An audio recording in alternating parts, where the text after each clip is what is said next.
যেখানে আমার ভাই বসে আছেন অধ্যাপক ইসরাফিল, আমার ঘনিষ্ঠ বন্ধু অধ্যাপক ওলিউল্লাহ বাদামারার পীর সাহেব, যিনি আমার আব্বার জানাজা পড়িয়েছেন, মাওলানা মহিবুল্লাহ সাহেব। আমি আজকে খুব আবেগ,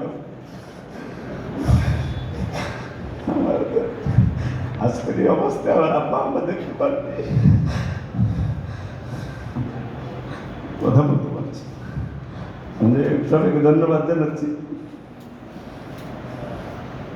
আমাকে আপনারা যে সম্মান জানিয়েছেন আজকে, আমি আমার অন্তঃস্থল থেকে আপনাদেরকে দোয়া করি এবং ধন্যবাদ জানাই।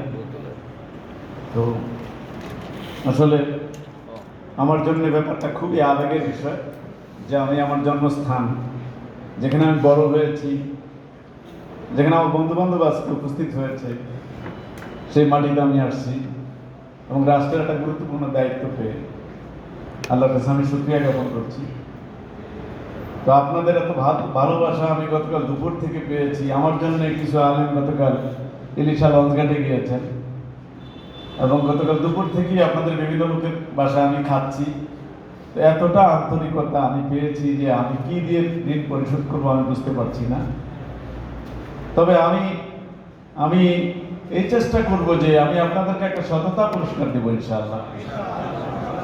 এবং আমি যে আদর্শে বিশ্বাস করি যে আমাদের সম্পদ হলো সততা, এটা আমরা কখনোই ছাড়ব না। এবং আপনার যারা ফেসবুক ব্যবহার করেন দেখেছেন, আমি দায়িত্ব নেওয়ার পরে এই কথাটা বলেছি এবং ইনশাআল্লাহ দোয়া করবেন যাতে করে আমরা সততার মূর্ত প্রতীক হতে পারি। তো আসলে এখানে আমি ধন্যবাদ জানাইতে চাই।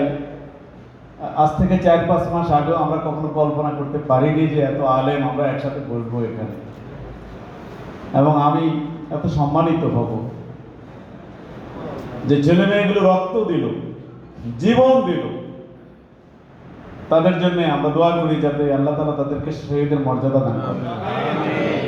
এবং আমার চোখের সামনে ছেলে মেয়েদেরকে মরতে দেখেছি, গুলিবিদ্ধ হতে দেখেছি। আপনাদের দোয়ায় আমি সেই আন্দোলনের সামনের কাতারে ছিলাম। 5 তারিখ সকালে আমরা 144 ধারা ভঙ্গ করেছি, আমি সেই সামনে ছিলাম। আমি এটাকে আমরা সুযোগ মনে করেছি, ইমানি দায়িত্ব মনে করেছি। এবং স্পেশালি ছেলে মেয়েদের যে কষ্ট, ত্যাগ, তিতিক্ষা, নির্ঘুম রাত, একটা মেসে ঘুমাইতে পারিনি ছেলে মেয়েগুলি, তাদের কারণে আমরা রাতে ঘুমাইনি, আমরা ওদের ডাকে সাড়া দিয়েছি। তো আমার বন্ধু অলিউল্লাহ যেটা বললো, এই অভ্যুত্থান না হইলে আমি লিস্টেড হয়ে গেছি, তালিকাভুক্ত হয়ে গেছি। ঢাকা বিশ্ববিদ্যালয়ের শিক্ষক কারা আন্দোলন করে, আমি তার মধ্যে অন্যতম ছিলাম, হয়তো আমি আজকে থাকতাম না। তো আসলে আল্লাহ হলেন সবচেয়ে বড় সিদ্ধান্তকারী। তিনি জানেন অত ইজুমান্তাসা অত জুলুমান্তাসা, কাকে সম্মান দিবেন, কাকে অপমানিত করবেন, এটা আল্লাহ নির্ধারণ করেন। এবং এই শহীদদের কথা আমি স্মরণ করছি। আর যারা আহত আছে, আপনারা জানেন প্রায় 25,000 ছেলে মেয়ে এখনো হসপিটালে আছে, ছেলে মেয়ে, এবং অধিকাংশের চোখ চলে গেছে, কান চলে গেছে, বুকে গুলি করা হয়েছে। আমরা যুগে যুগে দেখেছি আগে ফাঁকা আওয়াজ করা হতো, আশপাশে গুলি করা হতো, কাঁধে গ্যাস নিক্ষেপ করা হতো, কোমরের নিচে গুলি করা হতো। এবার দেখলাম সরাসরি মাথা অথবা বুকে গুলি করা। কি বলবো, সেই অবস্থা থেকে আল্লাহ তাআলা আমাদেরকে এই অবস্থায় নিয়ে এসেছেন। তো আমার ভাই আমার কথা বলেছেন, হুবহু আমার একই কথা, যে আমি জীবনে যত সিদ্ধান্ত নিয়েছি ওনাকে জিজ্ঞাসা করে নিয়েছি আমি এই দায়িত্ব নেব কিনা। তাই বললাম যে আমি তো, আপনি জানেন আমি নিরিবিলি লোক, আমি এটা তো গুরু দায়িত্ব। আমার বললো বিশাল দায়িত্ব, তুমি পাইলে নাও, এটা তো খেদমতের জায়গা। আমি বাংলাদেশে কোন মাদ্রাসায় পড়বো, আমার বাচ্চারা কোথায় পড়বে, ভাইয়ের সাথে আলাপ করে নিই। আমার শ্বশুর গত মাসে মারা গেছে, তো সেটা ওনাকে জানাইছি, আরেক ভাইকে জানাইতে আমার মনেই ছিল না। ওনার সাথে আমার সম্পর্কটা এমন। এবং আমি আমার দুষ্ট প্রকৃতির সব গল্প আমার ভাইয়ের সাথে আমি করি। এবং আমার জীবনে কিছু অর্জন করলে সেকেন্ডের মধ্যে সবার আগে আমার স্ত্রীর আগে আমি তাকে জানাই, যেহেতু আব্বা আম্মা নাই আমি কাকে জানাবো। তো আমি আমার যোগ্যতা, আমার সম্মানের সবটুকু আমার ভাইয়ের জন্য আমি শুরু করছি। এবং আপনাদের কাছে আমি আমার আব্বা আমার জন্য দোয়া চাচ্ছি। তো আসলে মাদ্রাসার শিক্ষায় আমরা যে ঐতিহ্য দেখেছি, আমরা যে কম্পিটিশন দেখেছি, আমার ভাইয়ের কারণে আমি আজকে এখানে। উনি আমাকে জামিয়া কাসিমিয়া মাদ্রাসা আলেমে ভর্তি করেছিলেন এবং সেখানে গিয়ে মনে হলো যে আসলে আমি এই মাদ্রাসার যোগ্য না। এত উন্নত মানের মাদ্রাসা, আপনারা জানেন এটার প্রিন্সিপাল হলো সৈয়দ কামালউদ্দিন জাফরি সাহেব। তো সেখানে মানিয়ে নিয়েছি। আপনি একটা প্রতিষ্ঠানে যদি ভর্তি হন, নিজে অযোগ্য হলো, দেখবেন যে বন্ধু বান্ধব শিক্ষকের কারণে আপনি একটা জায়গায় চলে আসছেন। শিক্ষা প্রতিষ্ঠানে কিন্তু একটা বিশাল ভূমিকা আছে। একটা লোক বোরহানুদ্দিন কলেজে পড়লো, সেই ব্যক্তি আবার ঢাকা বিশ্ববিদ্যালয়ে পড়লো। এই জানাশোনার মধ্যে আকাশ পাতাল পার্থক্য, আকাশ পাতাল পার্থক্য। হাতি শুয়ে থাকলেও দেখবেন ছাগল বেড়ার চেয়ে অনেক উঁচু হয়। বড় প্রতিষ্ঠানের বড় আলেমের সান্নিধ্যে যাওয়ার মধ্যে একটা গুরুত্ব আছে। তারপরে আমি ফাজিল কোথায় করবো সেটা আমার ভাই বলে দিলেন না, উনি আমাকে তামিলনাড়ু মিলাদ মাদ্রাসায় ভর্তি করিয়ে দিলেন। এবং আপনারা জানলে অবাক হবেন যে আব্বা জীবিত ছিলেন, কিন্তু আমার খরচটা আমার ভাই দিয়েছে, আমার হাত খরচ। তো তারপরে কামিল পড়েছি মাদ্রাসা ঢাকায় হাদিস গ্রুপ এবং তাফসীর গ্রুপ। তো আর ঢাকা বিশ্ববিদ্যালয়ে অনার্স করেছি, মাস্টার্স করেছি, পিএইচডি করেছি। এর মধ্যে আবার 20তম বিসিএসে আমার চাকরি হয়েছিল। সব মিলিয়ে আলহামদুলিল্লাহ আপনাদের দোয়া এবং আল্লাহ আমাকে এখানে নিয়ে আসছে। এগুলো হলো আমার জীবনের অর্জন।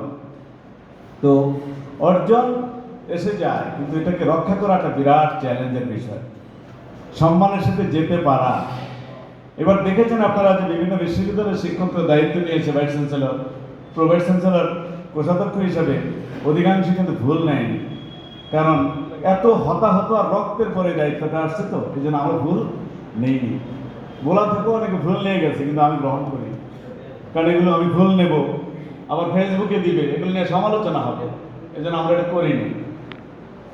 কিন্তু আমার মনে আছে আমি যখন ঢাকা বিশ্ববিদ্যালয়ের প্রফেসর গত বছর বা তার আগের বছর, তখন আমাদের একজন ভাইস চ্যান্সেলর হয়েছিল মাকসুদ কামাল সাহেব। উনি 2 মাস ধরে ভুল নিয়েছেন। আমাদের দেশে এভাবে মানুষকে মানে ভুলানো, পাম দেওয়া, এটা খুব প্রচলন। ওই যে একজন মামাকে নাকি ভাগনা বলছিল, মামা এত লোককে পাম দেয়, পাম নেয়, আপনাকে দিলে নেন না। তো মামা বললো ঠিকই বলছো। এই কথাটাও যে পাম ছিল, এটা মামা খেয়াল করে নেয়। এগুলো আমাদের মধ্যে খুব অতিরঞ্জিত আছে, যে আমরা মানুষের মধ্যে যা নাই সেটা বলতে চাই। এবং ভুল 2 মাস ধরে নিতে হবে কেন বলেন? আমরা চাই ভুল আমরা কবে নেব? যেদিন দায়িত্ব ছেড়ে দেবো সেদিন ভুল নিতে চাই, যে আমি সব ভুল হয়েছি না ব্যর্থ হয়েছি। তো যাই হোক, মাদ্রাসার একটা বিশাল দায়িত্ব আমার উপরে আসছে। এই জন্য আমার রাতে ভালো ঘুমা হয় না। কারণ আমরা দায়িত্বকে মনে করি কুল্লুকুম রাইন কুল্লুকুম মাসউলুন আন রাইয়াতিহি, তোমরা প্রত্যেকেই দায়িত্বশীল, প্রত্যেকের দায়িত্বের ব্যাপারে প্রশ্ন করা হবে। আমরা সেভাবে দেখি, এই জন্যে ভালো ঘুম হয় না রাতে। এই বিশ্ববিদ্যালয়কে ভাবি, আপনাদেরকে নিয়ে ভাবি। এবং আমাদের ভাবনার মূল জায়গা হলো এই আলিয়া মাদ্রাসাগুলো। আমার বন্ধু ভাই মাওলানা ওলিউল্লাহ সাহেব কালকে রাতেও আমার সাথে কথা হয়েছে, যে কথাগুলো আমার সাথে হয়েছে, এটা আসলে একটা বিরাট চ্যালেঞ্জ যে মাদ্রাসাগুলো আগের মতো আলেম উৎপাদন করতে ব্যর্থ হচ্ছে। মাওলানা আব্দুর রহমান কাশগরি, মাওলানা ওবায়দুল হক, আমিবুল ইহসান, মাওলানা মহিউদ্দিন খান, আরো আলেম এই মাদ্রাসার জগৎ থেকে আসছে। ওনারা যেই মানের আলেম ছিলেন, যে কোয়ালিটির আলেম ছিলেন, আমরা কিন্তু সেই ধরনের আলেম পাচ্ছি না। আমাদের সময় আমাদের মধ্যে যে একটা কম্পিটিশন ছিল, প্রতিযোগিতা ছিল, এখন কিন্তু নাই। আমি ওই আপনাদের ফাজিল কামিলের সার্টিফিকেট সব স্বাক্ষর করতেছি, মূল সার্টিফিকেট দেখলাম একই মাদ্রাসায় এই মুহূর্তে 165 জন ফাজিল দিয়েছে, আরেক মাদ্রাসায় 3 জন দিয়েছে, 5 জন দিয়েছে, 7 জন দিয়েছে। তো সব কিন্তু ব্যর্থতা এই আপনি একজনের উপর দিলে হবে না। তামিলুল মাদ্রাসা দারুন নাজাত যদি 165 জন ফাজিল দেয়, আপনার মাদ্রাসায় 3 জন দেয় কেন? এই প্রশ্ন আপনাকে করতে হবে। আত্মসমালোচনা করতে হবে। ইসলাম শিখিয়েছে আত্মসমালোচনা, আমরা করি অন্যের সমালোচনা। এটা দরকার আছে না? ওরা তো ছাত্র পায় কেন? এই জন্য আমি মনে করি ক্লাসরুমগুলিকে আপনি আনন্দের জায়গা বানান, আকর্ষণের কেন্দ্রবিন্দু বানান। অন্য কারো ক্লাস না করলেও আপনার ব্যক্তি ইমেজের কারণে আপনার ক্যারিজমেটিক লিডারশিপের কারণে দেখবেন আপনার ক্লাসে ছাত্র আসবে। এই জন্য শিক্ষা ব্যবস্থাটা যারা বিদেশে পড়েছেন, এটা একটা শিল্প, এটা একটা শিল্প। আমার বন্ধু বলিউল্লাহ দাওয়া বিভাগে প্রায় 15-20 জন শিক্ষক আছে, সে অন্যতম জনপ্রিয় শিক্ষক। এর কারণ কি? আমরা বিভাগগুলিকে, আমরা ইউনিভার্সিটিকে ওন করি, নিজের মনে করি। ওই বিভাগে না গেলে আমাদের ভালো লাগে না, ছেলে মেয়েদেরকে সন্তানের মতো ভালোবাসি, এই জন্য আমরা সেই ভালোবাসাটাও পাই। আমাদের শিক্ষকের বেতন তো কম, আমাদের প্রাপ্তির জায়গা তো ওইটাই যে ছাত্রছাত্রীরা আমাদেরকে ভালোবাসে, বিদেশে গেলেও দৌড়ে আসে, খাওয়াইতে চায়, সঙ্গ দিতে চায়। এটা আমাদের প্রাপ্তির একটা বিরাট জায়গা। এই জন্য এখানে যারা আছেন ওলামায়ে কেরাম, আপনারা আপনাদের গুরুত্ব কি বুঝতে পারতেছেন? আপনারা এই জমিনের উপর একটা বিরাট সম্পদ। আলেমদের ব্যাপারে আল্লাহ রাসূল কত কথা বলেছেন। তিনি বলেছেন যে যারা হযরত আলীও বলছেন, আল মাজলিসু ফিল ইলম রাউদাতুম মিন রিয়াদিল জান্নাহ, ইলমের একটি বৈঠক জান্নাতের বাগানগুলির মধ্যে একটি বাগান। এবং আপনি জানেন যেখানে ইলমের আলোচনা হয়, আমি নিশ্চিত আমাদের এখানে আজকে ইলম নিয়ে কথা হচ্ছে, আমাদেরকে কিন্তু ফেরেশতারা ঘিরে রেখেছে এবং আমাদের জন্য কিন্তু প্রাণীকুল মাগফিরাত কামনা করছে, তাসবিহ করছে।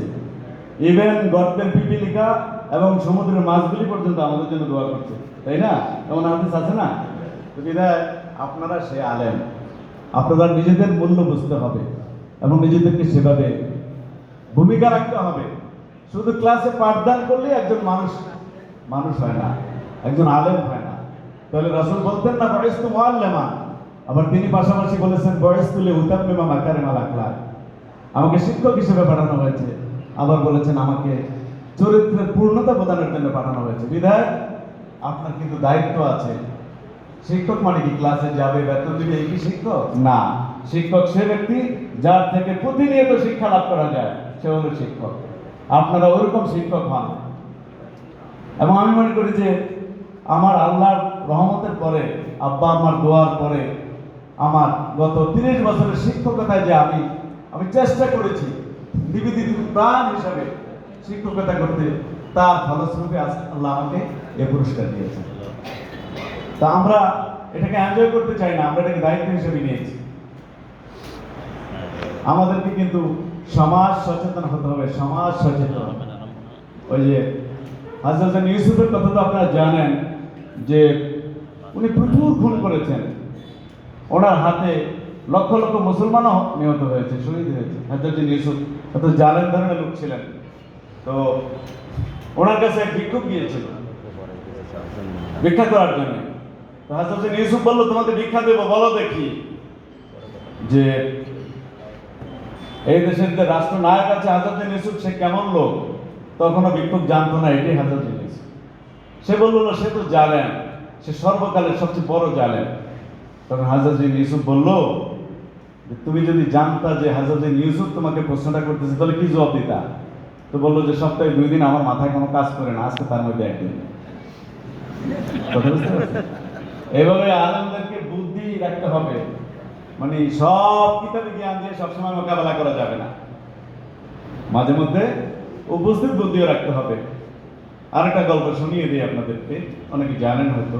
3টা প্রাণী শিকারের জন্য একসাথে বেরিয়েছিল, সিংহ, তারপরে ভাল্লুক এবং শিয়াল। তো সারাদিন শিকার করে অন্য 3টা প্রাণী শিকার করে নিয়ে আসতো, একটা মহিষ, একটা হরিণ, একটা খরগোশ।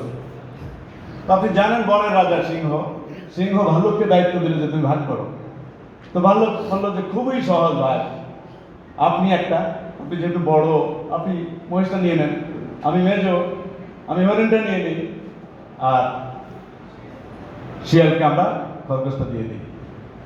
এটা শুনে সিংহ খুবই রাগান্বিত হলো এবং ঝাঁপিয়ে পড়লো ভাল্লুকের উপরে, ভাল্লুকের ঘাটটা শরীর থেকে আলাদা করে ফেলল। এবার শিয়ালকে দায়িত্ব দিয়েছে যে শিয়াল তুমি ভাগ করো। তো শিয়াল বললো ভাগ খুবই সহজ, একটা দিয়ে আপনি সকালে নাস্তা খাবেন, একটা দুপুরে খাবেন, একটা রাতে খাবেন, সব আপনার জন্য। তো জিজ্ঞাসা করলো এই ভাগ কোত্থেকে শিখছো? তো শিয়াল জবাব দিল, একটু আগের ঘটনা আমাকে শিখিয়ে দিয়েছে। তো মাঝে মধ্যে পুঁথিগত বিদ্যা দিয়ে চলবে না। আমরা শিক্ষকদের কাছে যে মেথডে শিখেছি, আমরা চেষ্টা করি, জগৎ বদলেছে, নতুন আঙ্গিকে ক্লাসে পড়ানোর জন্য, বিশ্বাস করেন আমি কিছু জানতাম না নাহু সরফে আলেকজান্ডার আলিয়া মাদ্রাসায় থেকে দাখিল পাস করেছি। আমাদেরকে হেদায়েতুন নাহু উর্দুটা পুরো মুখস্থ করছি আমি। তখন আমি ফেল ফাইল মাফুল কাকে বলে আমি জানতাম না, কিন্তু সৌদি আরবে মনে পড়ে আসছে এরা এটার কোনো জায়গা আছে। প্রথমে একটা বোর্ডের মধ্যে একটা সেন্টেন্স লেখে, একটা তারপর বুঝিয়ে দেয় কোন জায়গাটা ফেল, কোন জায়গাটা ফাইল, কোন জায়গাটা মাফুল। তো সৌদি আরবের বিশ্ববিদ্যালয়ের শিক্ষকরা বাংলাদেশে আসতো 40 দিনের ট্রেনিং দিতে। ডক্টর অলিউল্লাহর সাথে আমার তখনই পড়েছি, আমরা সেই ট্রেনিংটা করেছি। তাদের সাইন্টিফিক মেথড, দুনিয়া কিন্তু বদলে গেছে। আপনি এখন 1 ঘন্টায় যে কাজ হবে, আপনি মেথড না জানলে 2 মাসে সেই কাজ হবে না। এজন্য সময়কে কাজে লাগাতে হবে। এজন্য হরপ্রসাদ শাস্ত্রী বলেছিল যে সময় মতো 1 ফোঁটা তেলে যা কাজ হয়, অন্য সময় কলস ঢাললেও সেটা হবে না। এগুলো আমাদেরকে কাজে লাগাতে হবে। তো আপনারা আপনাদের জায়গা থেকে সচেতন হন। আপনারা যদি সিরিয়াস হন, আপনারা যদি মনোযোগী হন, আপনারা যদি এটাকে ইবাদত মনে করেন যে আমি ভালো আলেম পয়দা করব, দেখবেন শিক্ষা ব্যবস্থা এমনিতেই উন্নত হবে। আমি ওখান থেকে যতই চেষ্টা করি না কেন, আর আপনি যদি বসে থাকেন, কিচ্ছু হবে না। এই জন্য পাইপলাইনটা ঠিক করতে হবে।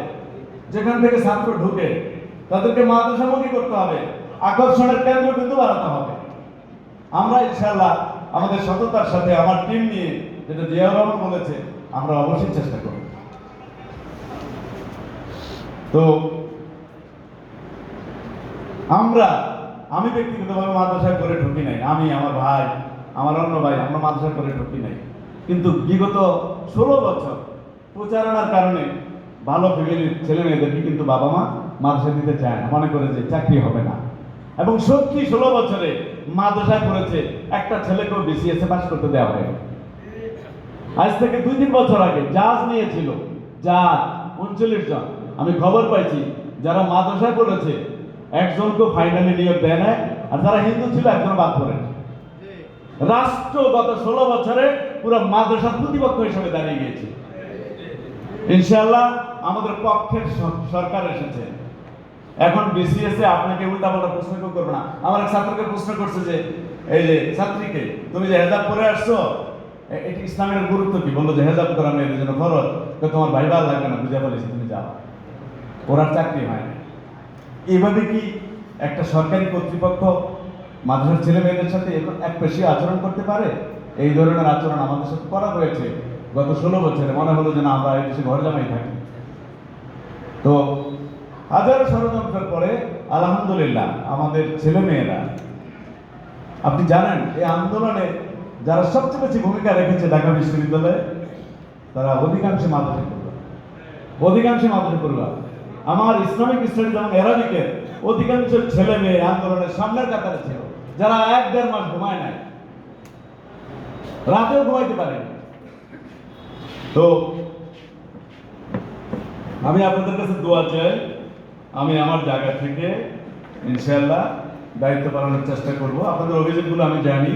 এর মধ্যে আমি জুমে কয়েকটা মিটিং করেছি অধ্যক্ষদের সাথে, এবং সামনে সরাসরি কয়েকটা ওয়ার্কশপ হবে ঢাকাতে, আপনাদেরকে আমরা ডাকবো, এবং সেখানে দিনব্যাপী ওয়ার্কশপ হবে। সমস্যা কি, সমস্যার উত্তর কীভাবে ঘটানো যায়, আমরা স্কলারদেরকে রাখবো। ইনশাআল্লাহ আপনাদের সাথে কথাবার্তা হবে। তো আপনাদের কিছু কর্মকাণ্ড আমাদেরকে ব্যথিত করে, এবং গত 2 মাস 3 দিন হলো আমি দায়িত্ব নিয়েছি। এর মধ্যে যে কত নালিশ পেয়েছি। অধিকাংশ মাদ্রাসায় 2টা গ্রুপ, মানে গত 16 বছরে অনেক প্রিন্সিপাল ভুলে গেছে সে যে শিক্ষক, সে দলীয় নেতা হয়ে গেছে, দলীয় করে। এই জন্য এই সরকার আসার পরে তারা অনেকে আউট হয়ে গেছে। এখন আবার দরখাস্ত করতেছে যে আমাকে জোরপূর্বক পদত্যাগ পত্রে বাধ্য করা হয়েছে। তা আপনি শিক্ষকের কথা ভুলে যান কেন? আপনি কি সবার আগে শিক্ষক? শিক্ষক এক মহান পেশা। আমাদের বেতন কম, কিন্তু আমরা তো ছাত্রদের ভালোবাসা পাই, যেটা রাজনৈতিক নেতারা পায় না। বিকল্প রাজনীতি সৃষ্টি করতে হবে। ওই ধরনের রাজনীতি চলবে না। আমি একটা গল্প শুনেছিলাম, যেটা হেলিকপ্টারে 4 জন যাচ্ছিল, একজন রাজনৈতিক নেতা, একজন শিক্ষক, একজন ছাত্র, আরেকজন তো পাইলট আছে। তো একসময় মনে হলো যে প্লেন ভেঙে পড়ে যাবে, তখন নামা শুরু হইল আর জানলা দিয়ে কে লাভ দিতে পারে। প্রথমে পাইলট নেমে গেছে, কারণ প্যারাশুট কোথায় থাকে, কিভাবে ব্যবহার করতে হয়, ওর একটা প্রশিক্ষণ আছে। দ্বিতীয়, রাজনৈতিক নেতাও নেমে গেছে। তৃতীয়, ছাত্র শিক্ষককে বলছে যে ওস্তাদ আপনি নেমে যান, কারণ প্যারাশুট ছিল কয়টা? 3টা। মানুষ কয়জন? 4জন। তো শিক্ষক বলছে না, তুমি যুবক ছেলে, তোমাকে বাঁচতে হবে, আমি মরে যাই, অসুবিধা নেই। আর ছাত্র বলছে না, আপনি মরে যাবেন, আমার সামনে এটা দিব না, আমার মনে হয় ছেলেটা মাদ্রাসা করে ছাত্র হবে। তো যাই হোক, এখন দুজন লোক রয়ে গেছে প্যারাশুট। একটা ছাত্র বলল স্যার আমি ঘুরে আসি। ঘুরে আসলো 2টা প্যারাশুট নিয়ে। শিক্ষক বলল কি ব্যাপার, 2টা পাইলা কোথায়? কয় যে রাজনৈতিক নেতা তাড়াহুড়া করে আমার স্কুল ব্যাগ নিয়ে লাভ দিচ্ছে, 2টাই রয়ে গেছে। ওই প্রতারণা রাজনীতি আমাদের দেশে আর চলবে না। যে যে কথাগুলো এখান থেকে বলা হচ্ছে, কোরআন সুন্নাহর আদর্শের ভিত্তিতে রাজনীতি হবে, অন্য রাজনীতি আলেমদের জন্য জায়েজ নেই। এবং এই নেতৃত্ব ছাড়া আমি বদলাবো, আরেকজন আসবে, আরেকজন বদলাবে, আরেকজন আসবে, রাষ্ট্রের কোনো পরিবর্তন হবে না। ওলামায়ে কেরামের হাতে দায়িত্ব দিতে হবে। যাদের কাছে ওহীর জ্ঞান আছে তারাই পারবে জাতি ভাগ্য পরিবর্তন করতে। তো আমার দুঃখ লাগে যে ওই যে আমার ভাইও করেছে শেখ সাপ্তি, উনি বলতেন ইত্তেফাকা উলামা বাংলাদেশ আল্লাহ ইয়াত্তাফিকু। বাংলাদেশে আলেমরা এই ব্যাপারে একমত হয়েছে যে তারা একমত হবে না। তো আমরা মৌলিক বিষয়ে কেন একমত হতে পারবো না? আমাদের কিবলা এক, আমাদের খালেক এক, আমাদের নবী এক, আমাদের কিতাব এক, আমাদের ঐক্যের জায়গাগুলি তো এক জায়গায় সবচেয়ে বেশি। তো এখানে বিভিন্ন মতের লোক আছেন, আমরা পারিনি আজকে একসাথে হতে, এভাবে আমাদেরকে একসাথে হতে হবে এবং ভূমিকা রাখতে হবে। আমি শেষ করে দিতে চাই, আমি আপনাদের এই ভালোবাসায় প্রচন্ড রকম আপ্লুত। নিজের উপজেলায়, নিজের গ্রামে আসা, আমি সকালে আমার গ্রামে গিয়েছিলাম, এটা বিরাট আবেগের বিষয়। আপনাদের সন্তান আমি, আমার জন্য দোয়া করবেন। আমি যাতে নীতি নৈতিকতার উপরে থাকতে পারি, আমি যাতে ইসলামী শিক্ষার জন্য কাজ করতে পারি, এবং আমার জেলা হিসেবে তো আপনাদেরকে আমি অন্যদের চেয়ে বেশি ভালোবাসবো, এটি স্বাভাবিক। ইসলামী শিখিয়েছে মাতৃভূমির প্রতি ভালোবাসা। এই জন্য আল্লাহ রসুল সাহাবায়ে কেরাম যখন মক্কা থেকে বেরিয়ে যাচ্ছিলেন, বারবার আগাচ্ছিলেন আর মক্কার দিকে ফিরে ফিরে তাকাচ্ছিলেন। বিদায় আজকে আমি খুব আবেগের মধ্যে দাঁড়িয়ে আছি, আমার জন্য দোয়া করবেন। আপনাদেরকে আমি আমার বিশ্ববিদ্যালয়ে আপনার দেখা করতে গেলে আমি সবার আগে প্রাধান্য দেবো ইনশাআল্লাহ। এতে যদি আমার গুনাহ হয় হোক। তো সবাইকে অনেক ধন্যবাদ জানিয়ে, কৃতজ্ঞতা জানিয়ে, অনেক ভালোবাসা জানিয়ে আমার কথা শেষ করছি। আসসালামু আলাইকুম ওয়া রাহমাতুল্লাহি ওয়া বারাকাতুহু।